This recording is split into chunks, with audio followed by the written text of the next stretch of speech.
Buenos días, don Edgardo Romero. En este momento yo le voy a hacer unas preguntas, ya que usted es maestro jubilado, ¿verdad? ¿Cuántos años trabajó como maestro en el instituto usted? Gracias en primera instancia por apersonarse en mi casa de habitación a efecto de eh, formularme algunas interrogantes relativas al tema que usted ha previsto. Laboré 32 años de fracción, de los cuales como docente propiamente dicho fueron unos 23 años. Eh, los otros lo hice en cargo administrativo.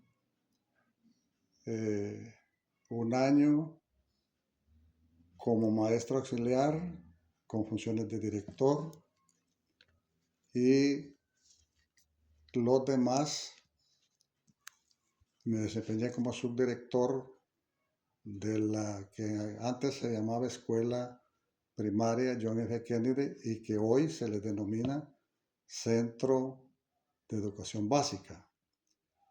Eh, me desempeñé ya sin grado, de tal modo que acusé alguna experiencia tanto en la parte docente como en la parte administrativa. Y por cierto que ambas me gustaban. ¿Qué materias enseñaba usted cuando... Cuando yo fui docente, se enseñaban estas materias: español, matemática, ciencias naturales, estudios sociales, caligrafía, música y canto, dibujo y decorado, educación para el hogar, artes industriales y actividades agropecuarias. Esto de primer grado hasta quinto grado, hasta cuarto grado, perdón. Ya en quinto y en sexto grado se incluía orientación. ¿Por qué decidió ser usted maestro? Resulta que cuando yo egresé del plan básico, que así se le denominaba antes, ciclo común de cultura general o plan básico, que comprendía primero, segundo y tercero, lo que equivaldría a lo que hoy se denomina séptimo, octavo y noveno grados. Entonces, cuando yo egreso del ciclo común de cultura general, estaba ya lo que se denominó consolidación de las escuelas normales, que eran 4.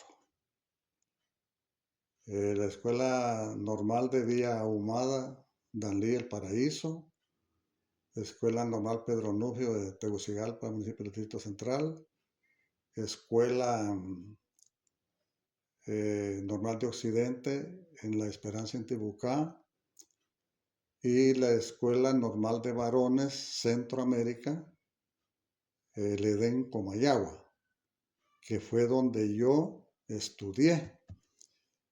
Y en ese tiempo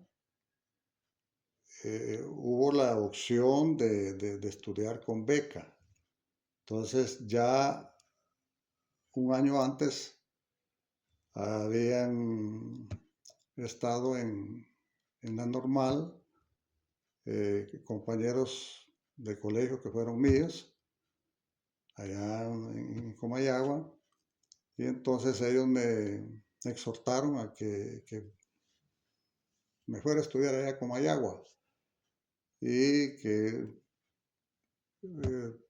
me iban a hacer contactos ahí para que yo consiguiera beca y pudiera así realizar estudios.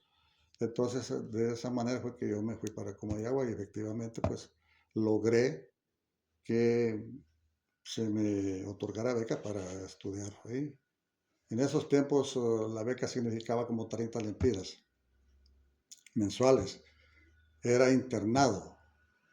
Yo estudié allá en 1972, 1973 y 1974. Ese año me gradué en noviembre. Afortunadamente, pues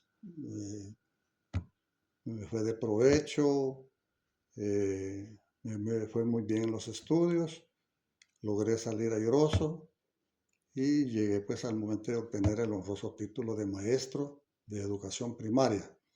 Recuerdo que la normal tenía un lema y ese lema era mejores maestros para mejores ciudadanos. Reitero, existían 4 normales, que eran las formadores de maestros de educación primaria, porque años antes, formaban maestros también en algunos colegios departamentales, pero llegó un momento que se había saturado de maestros, había muchos maestros, entonces clausuraron esa formación de maestros en los colegios departamentales y dejaron solo las 4 normales que le he mencionado. Y se les denominó así, consolidación de las escuelas normales, donde se esmeraban, se interesaban por formar maestros lo más preparados posibles, para de ahí salir realmente a enseñar la semilla fecunda de saber de manera contundente, ¿verdad? ¿Cómo eran los estudiantes cuando usted comenzó a enseñar? Cuando yo empecé a laborar, en esos tiempos, pues había cierto grado de estrictez, disciplina, respeto, con algunas excepciones, porque no todo es homogéneo, o sea, igual. Siempre se da que unos mejor comportamiento, otros menos, y algunos insumisos, indóciles, ¿verdad? Y con quienes se tiene que o tenía que trabajar más. Pero no hay que olvidar que la primera escuela es el hogar. Ahí es donde se tiene que inculcar valores, principios. Si estos principios ahí se inculcan en una forma adecuada y de modo que se vayan arraigando, a la escuela corresponde continuar fomentándolos, enriqueciéndolos, ¿verdad? Robusteciendo eso. Pero eh, si esa colaboración no existe, si esa participación contundente no se da desde el hogar, entonces si solo se le deja a la escuela, ahí donde se dan dificultades, se tropieza con problemas que se tiene que velar por superarlos, desde luego, ¿eh? Pero recordemos que si eso queda bien cimentado, le voy a hacer un parangón aquí, de una frasecita que yo leí de Reza. Un arquitecto joven hizo un palacio, mas lo hizo sin cimientos y vino abajo.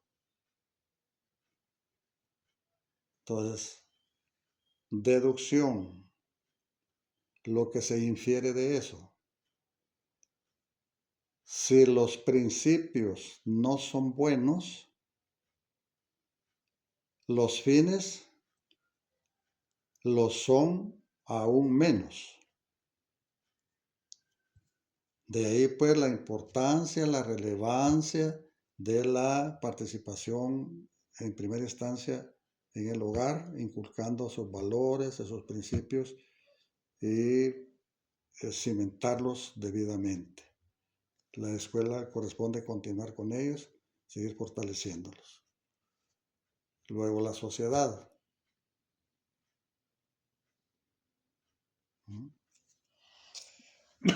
¿Qué diferencias ve entre los estudiantes de antes y los de ahora? ¿Qué escucha usted? Antes, pues había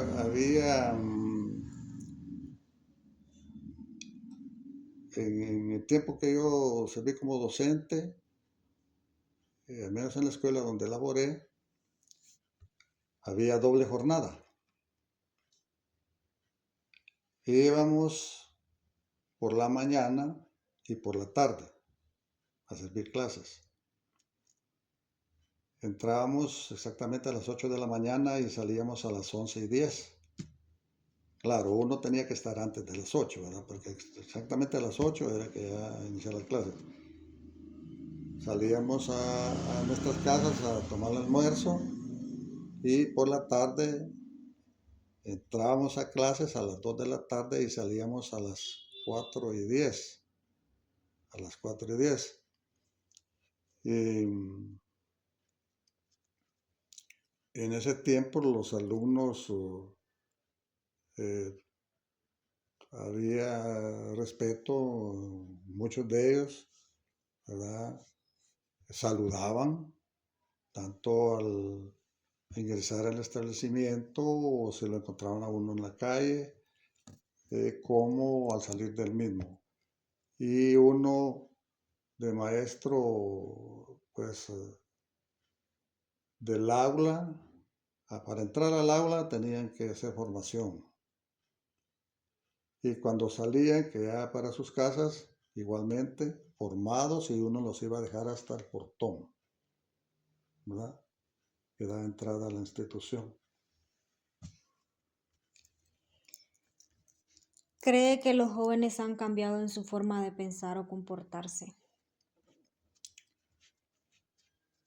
Hoy en día, algunos valores, yo pienso que no se han perdido, sino que han sufrido declive, mengua, eh, algún deterioro y habrá que rescatarlos.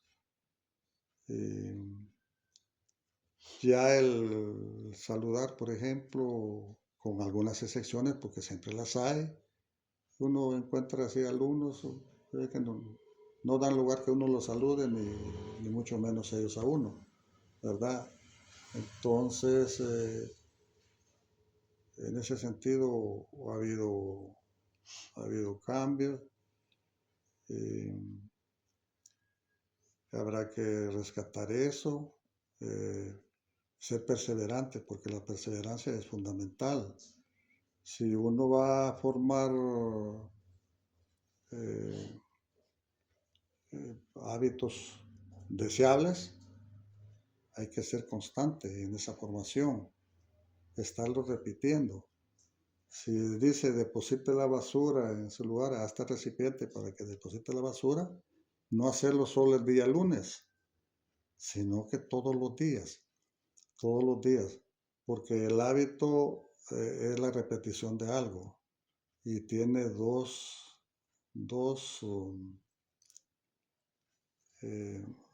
fases, digámoslo así, que es la fase de formación y la fase de estabilización. La fase de formación es cuando el hábito se está formando, como la palabra lo indica. Y la de estabilización es cuando el hábito ya se ha formado. Ya se ha formado. Entonces ya no necesita que se le esté diciendo haga de este modo tal cosa. Ya automáticamente el alumno lo hace.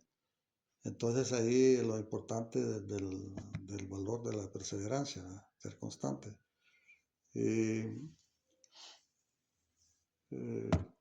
se debe de trabajar en eso, ¿verdad? ¿Celebraban tradiciones o actividades culturales en la escuela? ¿Como cuáles? Sí celebramos y aún se celebran. Voy a tratar de irme así en orden. Celebrábamos que ya se nos proveía de las autoridades superiores del ramo, o sea, del ramo de educación, el calendario cívico, escolar se le denominaba. Hoy en día no sé si se le sigue llamando así. Entonces ahí se celebraba el Día del Padre, el Día de las Américas, el Día de la Madre, el Día del Árbol. Allí va la Semana del Medio Ambiente, el Día de la Escuela, que acá en el caso de Dulce Nombre es el 6 de junio de cada año. Esa fecha se fundó. El Día del Cacique Lempira, el Día de la Bandera de la Raza, en agosto, el Día de nuestra bandera nacional, el 1 de septiembre, y que sirve de inauguración al mes de las fiestas patrias. Luego el Día del Niño, en los tiempos que yo laboré, el Día del Niño, cada maestro de su propio peculio, de su propio ingreso mensual, festejaba a los alumnos. No se solicitaba ayuda económica a los papás. Era uno quien obsequiaba a los niños.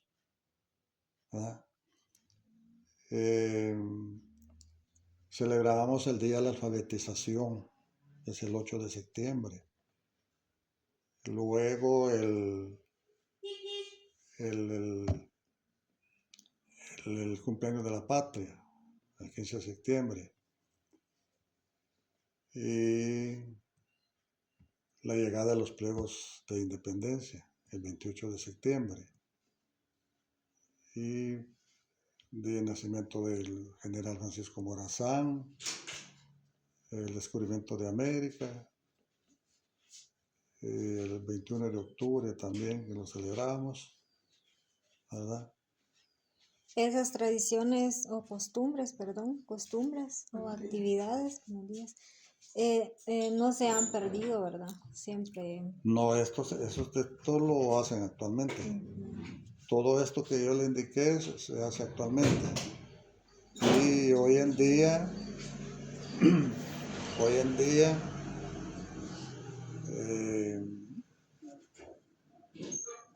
lleva a cabo concursos de ortografía, que eso se viene dando desde cuando yo laboré. Eso tiene más de 20 No se ha años. perdido. Cada año se viene llevando a cabo concursos de ortografía. Primero a nivel de escuela. Quien sale ganador de eso compite a nivel del municipio. Y el que gana a nivel de municipio iba a competir a nivel del departamento Santa Rosa.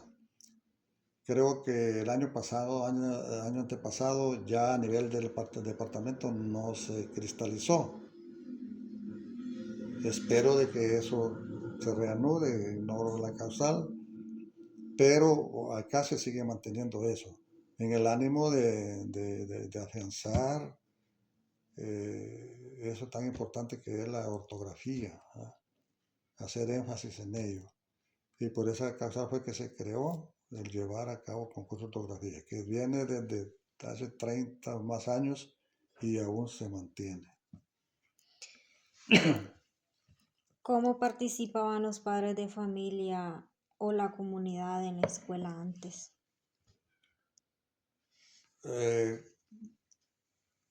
Ha existido siempre lo que se denomina asociación de padres de familia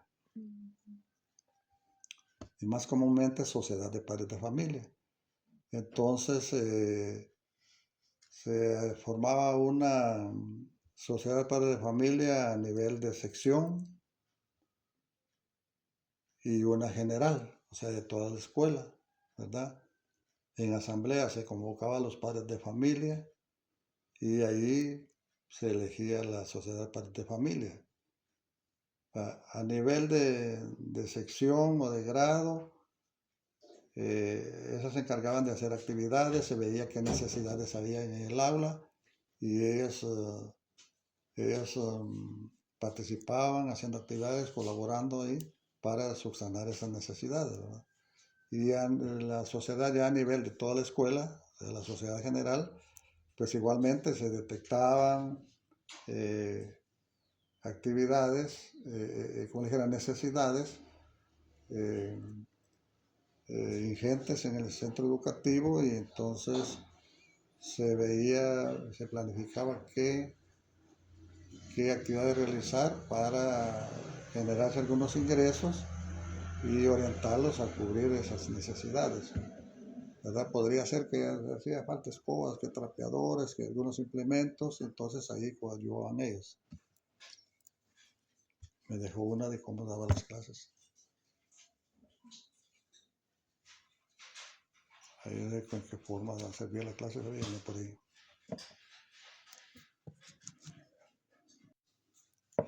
¿Qué cambios importantes ha visto en la educación a lo largo de los años usted?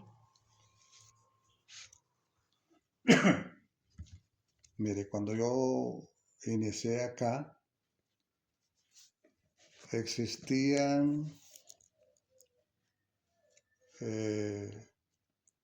la escuela John F. Kennedy, que hoy se denomina Centro de Educación Básica. En aquellos tiempos se le llamaba escuela primaria y hoy pues Centro de Educación Básica.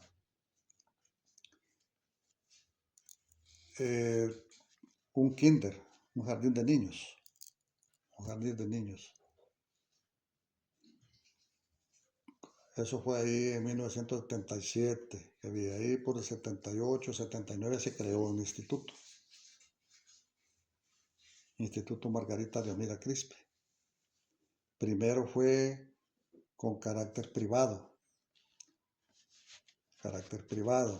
Se organizó una directiva y hubo una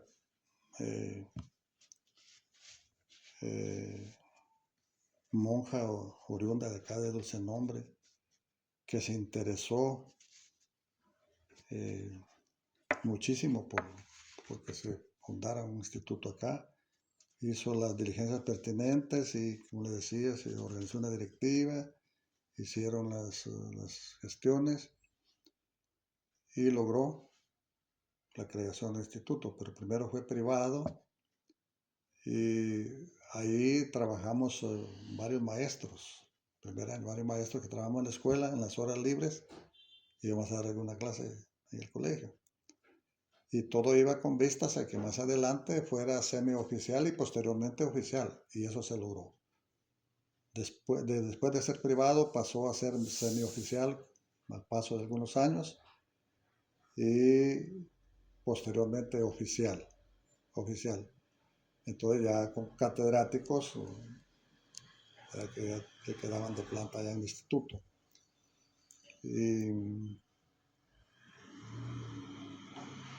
¿qué más se la pregunta ahí? ¿Qué cambios importantes ha visto en la educación a lo largo de los años?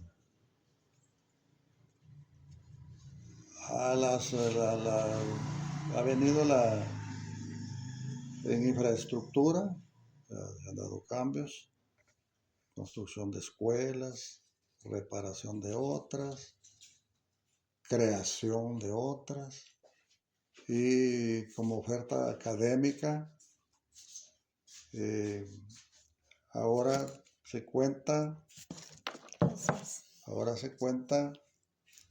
con un centro de educación básica, el que antes se denominaba escuela primaria, 3 jardines de niños, un instituto oficial. Está el Instituto Hondureño de Educación por Radio, IER, que funciona los fines de semana.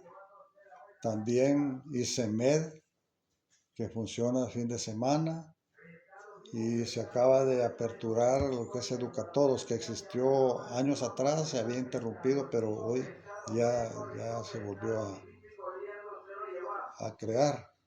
Entonces esas son ofertas educativas que han venido a generar un abanico de oportunidades para los muchachos. Los que pueden ir todos los días al centro educativo tienen dónde hacerlo, y los que trabajan y disponen solo de fin de semana, pues también tienen la opción. Trabajan de lunes a viernes y sábado y domingo realizan sus estudios en esas Realmente opciones que se han dado. el que no quiere, el que no estudia es porque no quiere, Porque ¿verdad? exactamente no es porque no haya opciones. Ujú. Si nos vamos al nivel superior, antes, cuando yo empecé a estudiar, no había en Copán ni una tan sola universidad. Ya estando laborando yo acá en Dulce Nombre, que empecé en 1977, no existía en la Universidad de Santa Rosa. Más adelante también hubo un grupo de personas que con un laudable propósito, ellos se interesaron por hacer las gestiones, las diligencias pertinentes a fin de que se creara un centro universitario. Y fue así como nació el Centro Universitario Regional de Occidente, UROP. Más adelante, ya más universidades, ya existe la Universidad Católica, la Universidad Metropolitana de Honduras, la UCEN, la Pedagógica. Entonces, hay diversidad de opciones de poderse preparar. Y como usted muy bien lo expresaba, ya de repente, tal vez por carencia de recursos económicos o por algunas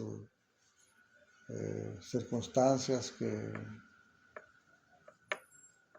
desmotivan al alumno o no lo incitan al estudio, Ujú. pues no lo hace. A veces pienso yo que a veces se desaniman porque hay quienes que le dicen a uno, ay no, ¿para qué seguís estudiando? Eso no sirve, que no sirve. Entonces, claro, la persona se va a desanimar, va, Claro, que le digan eso a uno, que no va a correcto, encontrar sí, trabajo. mire, la mejor herencia que se le puede dejar a un hijo es El la estudio, educación, la sí. preparación, ¿verdad? Pero a veces el muchacho o la muchacha se sienten desmotivados porque estudian, egresan y no encuentran trabajo, ¿verdad? Ujú. No encuentran trabajo. Entonces a veces dicen, ¿para qué voy a estudiar si mire, está fulano de tal, está sultano? Ellos estudiaron y no están trabajando en lo que estudiaron. ¿Por qué? Porque no hay fuentes de trabajo o son mínimas.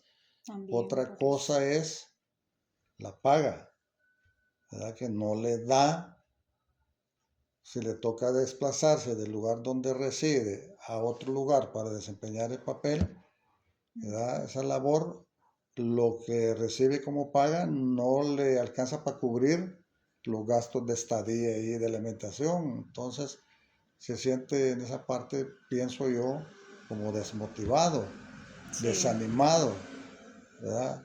solo Y porque lo vean trabajar. entonces, por esa razón, algunos se quedan trabajando así en la tierra y otros tal vez estudian por el hecho de ostentar un título, decir que soy algo.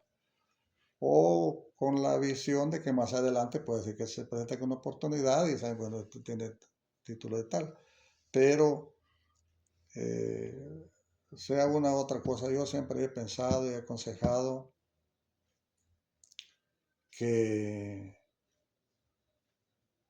el muchacho, si la muchacha, si no encuentra trabajo en cuanto sale del establecimiento educativo, pues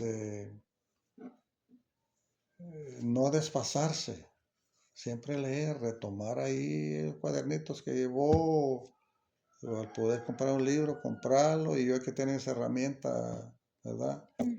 Eh, pues donde consultar, estarse ahí actualizando, porque si no se desfasa, puede quedar en cero, Sí. puede quedar en cero. ¿Cómo era enseñar antes sin tanta tecnología? Porque antes no. Repítanme. ¿Cómo era enseñar antes? O sea, ¿cómo enseñaba usted antes sin tanta tecnología? ¿Va? Porque antes no existía la tecnología, Sí. digamos, Mire, que hoy. siempre ha existido, que es deber de los maestros, elaborar planes de clase. En cada clase, en cada tema, tiene que previamente haber elaborado un plan, porque no debe irse a improvisar. Entonces, en los tiempos que a mí me tocó dar clases, se utilizaba pizarras de madera, de pleipo especial. A veces ese se pintaba de color negro, otras veces de color verde, y ahí uno utilizaba y seguía el orden del plan que previamente había elaborado, que contenía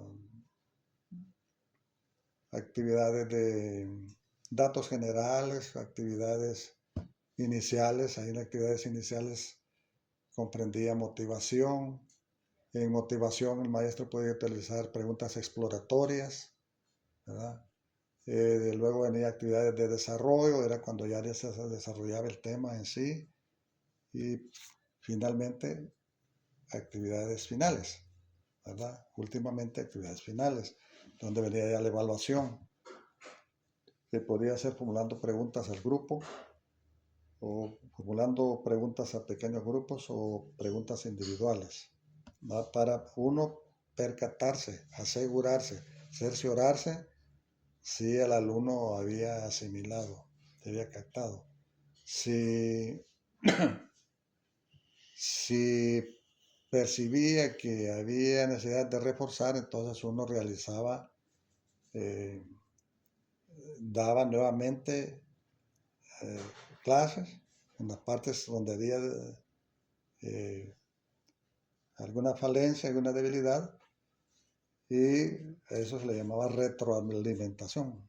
Retroalimentación, o sea, volver a dar el tema, y eso no era que solo una vez más, sino que se estaba repitiendo hasta que percibía que los alumnos habían asimilado. Otro punto era que como los grupos no, no siempre van a ser homogéneos, o sea, iguales, que todos van a ser excelentes. Si tiene 30 alumnos, que los 30 van a ser excelentes, no. Hay unos que son brillantes, otros son muy buenos, otros con algunas dificultades. Entonces, cuando uno detectaba así ciertas dificultades, entonces lo que hacía era prestarle atención. Así eran unos 5, por ejemplo, de 30, unos 5 tenían dificultad en X tema, por ejemplo, la división cuando se estaba introduciendo. Entonces, con ellos se trabajaba aparte, pero eso no significaba discriminación. Jamás utilizar un epíteto de decirle ustedes no sirven, una frase que lo fuera a marginar o hacer sentir mal, no, para nada. Porque una de las cualidades que debe tener un maestro, un buen maestro, es ser empático y estar presto a ayudarle al alumno a reforzar lo que no ha entendido bien, porque puede darse que sea el maestro que de repente no se está dando a entender, no sea solo el alumno el que no asimila, sino que el maestro no esté utilizando la técnica adecuada, la metodología adecuada. Entonces hay que revisar eso, ¿verdad? y también utilizábamos tutorías. Usted sabe que hay alumnos que son brillantes, son sobresalientes, que manejan bien ya X temas, y entonces nos auxiliábamos de esos alumnos. Y como les decía, en los tiempos que yo laboré existía doble jornada. En esa jornada, digamos, de la mañana, de 8 a 11:10, había solo un recreo de 30 minutos.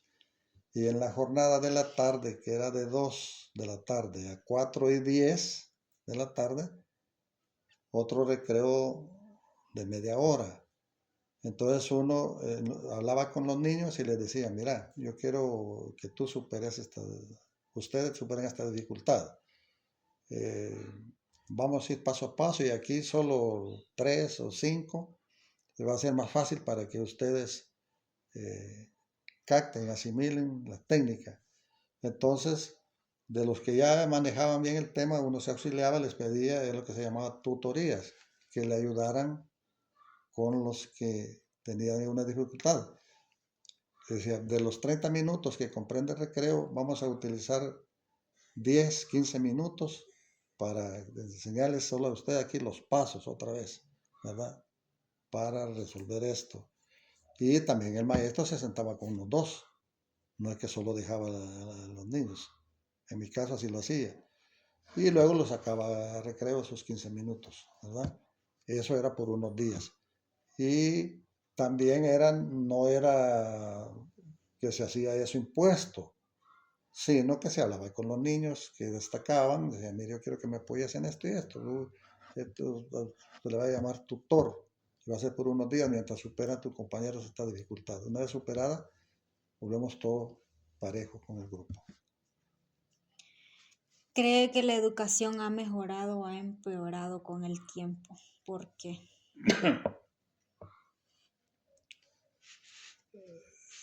Ahí esa pregunta la veo bastante así, y como quien dice sí o no, de responder sí o no, pero eh, la voy a dividir en que ha mejorado en cuestión de la tecnología en cierto grado. Uno, cuando es bien utilizada. Y la otra, por ejemplo, ha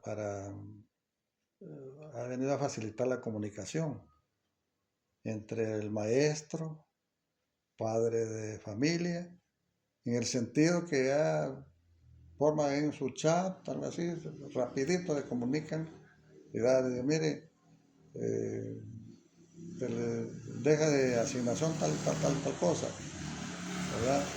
De ahí rapidito está la información. Lo que antes, cuando no existía la tecnología, uno tenía que hacerlo a través de convocatorias por escrito, visitando a los padres de familia, que eso es saludable también porque uno in situ, en el lugar de los hechos, se percata también el estado en que viven los padres de familia, donde hay pobreza, que raya en la miseria, y detecta eso y en función de ello uno allá también trata a los alumnos. Dice, este niño vino tarde porque de repente no hallaba qué comer, o está triste porque no desayunó, ¿verdad? Entonces uno se ubica ahí en función de ello. En ese sentido, pero en cuanto a discernir, a volverlo analítico, autocrítico y crítico, siento yo que ahí sí ha venido en cierto desmedro, porque, vaya, si se enseña como tema los verbos, y ese le dice al alumno, le da unos ejemplos así de verbos, y les deja de tarea, tráiganme 15 verbos de la primera conjugación, ¿verdad? Que son los terminados en ar. Ahí se va ahí el celular, ¿verdad? Ahí rapidito le tira la cantidad. El alumno no se esfuerza, no se esfuerza. Mientras que cuando no existía la tecnología, uno les daba algunos ejemplos en la clase y después les decía, bueno, ahora ustedes escriban ahí unos 10 adjetivos calificativos, por ejemplo. Y ponía a pensar el alumno, a pensar, ¿verdad? A pensar. Entonces ahí estaba trabajando. Y hoy no, en esa parte, eh, la tecnología pues ha venido como a facilitarles todo y no se esfuerzan ellos, no se esfuerzan. ¿Qué consejo le daría a los estudiantes de hoy y a los maestros? Bueno, los estudiantes, los alumnos que se apliquen en los estudios, que no olviden los valores, por ejemplo, el respeto, la justicia, la ecuanimidad, el valor del buen trabajo, porque hay que velar por eso, que un trabajo sea bueno, no un frangollo, una chapucería, no que se esmeren de modo que se sientan bien ellos, que el trabajo les quedó bien hecho y hagan sentir bien a sus maestros. El valor de la paz, de la amistad, de la justicia, la tolerancia, la perseverancia, que es importante. Y cuando yo trabajé, al inicio de las clases, el día lunes, todos los lunes era eso, en cada materia de las que llamamos básicas, español, matemáticas, ciencias naturales, estudios sociales, escribíamos una especie de lema. Vaya, para citarle como ejemplo, se me ocurre así, o un pensamiento, se llama, el ocio, madre de todos los vicios. Bueno, ¿qué es ocio?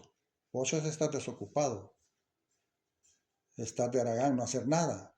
Entonces explicaba toda esa frase. Entonces, bueno, esto se lo van a aprender y en las 4 materias ese era el lema, una semana. Y se estaba enfatizando diariamente, diariamente. La siguiente semana, otro lema,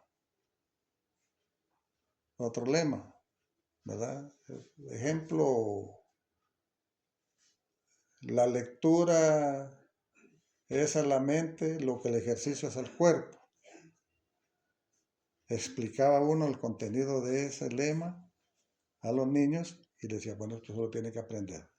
Y ya saben lo que significa. Otra semana y así se iba incrementando. Y también los valores, la honradez, la honestidad. Se les hablaba, se escribía un párrafo y ellos tenían que aprendérselo, ¿verdad? Insisto, la perseverancia, la paz, la bondad, la generosidad, la solidaridad. Así, siempre tomábamos algo interesante y cada semana. Y estábamos durante el resto de la semana, lo escribíamos el día lunes en su cuaderno y eso se estaba enfatizando, dedicábamos unos 5 o 10 minutos a estar enfatizando sobre eso, sobre ese lema o sobre ese valor. Eso era todas las semanas, ¿no? Hay más. Mi deseo es que ellos transiten por el camino recto, por la senda correcta, que no se desvíen, que no se dejen absorber por compañeros, compañeras que de repente no se aplican en los estudios, ¿verdad? No se interesan, sino que sea todo lo contrario, que se dediquen a sus estudios, que cumplan con sus responsabilidades, con sus deberes escolares y un factor importante, saber dividir el tiempo. A tal hora voy a realizar tal cosa, hasta tal hora, de tal hora a tal hora tal. Y estudiar diariamente. Si me permite, yo le cito algunos ejemplos que le daba a mis alumnos cuando trabajaba. ¿Sí? Sí. Pues les decía, estudien todos los días. Si no hay tema nuevo que estudiar, pues repasen los ya vistos. ¿Verdad? No dejen para un día, 2 días antes del examen ponerse a estudiar. Háganlo todos los días. Porque eso es como si yo digo, no voy a tomar alimentos de hoy lunes hasta el viernes. No voy a comer ni un tiempo de comida. Pero el sábado y el domingo me voy a comer todos los tiempos que me correspondían a los 5 días que no comí. Entonces, si es que aguanta llegar el día sábado sin comer, por muy vacío que tenga el estómago, no le va a recibir los 15 tiempos de comida el sábado y el domingo. Entonces así es la memoria, ¿verdad? Que hay que irle dando poco a poco, todos los días. No es que en un rato la va a saturar. Otro consejo que yo les brindaba era, por ejemplo, con relación a las tareas. O algunos alumnos hijos de campesinos, algunos que tuve, entonces les decía, bueno, hay tareas fáciles y hay tareas difíciles. Y ustedes, algunos van a poder ir a un colegio, sus papás tendrán las facilidades para mandarlos, otros no, y tendrán que realizar labores agrícolas o de otra índole donde se van a encontrar con eso. Tareas fáciles, tareas difíciles. Entonces, auscultaba en ellos por cuál debían empezar. Entonces, si encontraba la respuesta, pues yo la enriquecía, y si no la encontraba, yo les decía, porque si me decían por tal, les decía, ¿por qué? Pero si no daban con la respuesta que yo quería, en función de las tareas, decía, bueno, mira, debe empezar. Si se trata, por ejemplo, de una labor agrícola, ustedes saben que en un terreno hay partes que tienen piedra y otras partes que no tienen piedra. Y si le toca que limpiar todo el predio, y hay monte donde en medio de las piedras, entonces empiecen por donde está más difícil, que es donde hay piedra, allá. Y terminan por la parte donde no hay piedra, que sería lo fácil. ¿Por qué razón? Porque donde hay piedra y donde la maleza está más nutrida, eso a medida que vayan trabajando les va a generar algún cansancio. Y cuando terminen esa parte, ustedes van a pasar ya a la parte que está más fácil. Entonces, ese cansancio que les genera allá, ya no lo van a sentir más fuerte porque pasaron a la parte que no tenía maleza nutrida ni piedras que estar apartando. Entonces, así trataba yo de motivar a los alumnos, ¿verdad? Y para los maestros, me decía ahí,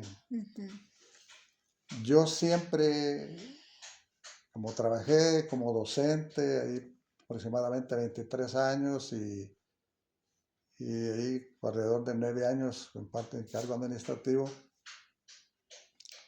yo siempre aconsejé y era como una cantaleta de mi parte.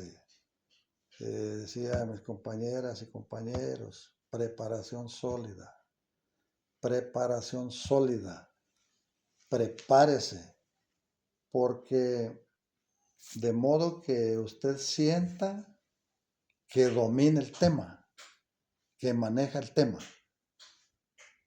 y que los alumnos perciban de que usted va firmemente preparada. Porque los alumnos sagaces, astutos, espabilados, despiertos, perciben si el maestro titubea para dar la clase. Y entonces, si eso es así, el interés se pierde. Entonces, en buena medida, el maestro influye, ¿verdad? Influye, y yo aspiro pues a que los buenos maestros, que los hay, pues que continúen con ese empeño, ese ahínco, ese tesón, esa perseverancia y esas ganas de servir el pan del saber, de nutrir la mente, porque no hay que soslayar, no hay que ver de menos de que para los maestros que están activos, su nutricia son los alumnos. Su nutricia son los alumnos. Si no fuese porque hay alumnos, no percibirían un salario, un ingreso mensual. Y eso hay que considerarlo. Y ya cuando nos toca jubilarnos, como es mi caso, o pensionarnos, que es lo que se da hoy en día, es ya disfrutar, ¿verdad?, por el resto de su vida de ese fruto, pues, de haber laborado por muchos años en el ejercicio de la profesión, tan noble, por cierto, como es la de maestro de educación primaria. Y pues te entregarse con ardentía, con empeño, con ahínco, tesón, con pasión. Sentir que se está llevando a cabo aquella labor porque le apasiona. Y algo que a uno le apasione, lo hace con deseos, no le aburre, no lo cansa, no le es tedioso. Así que con esto pienso haber cerrado lo que es la respuesta. Muchas gracias, don Edgardo.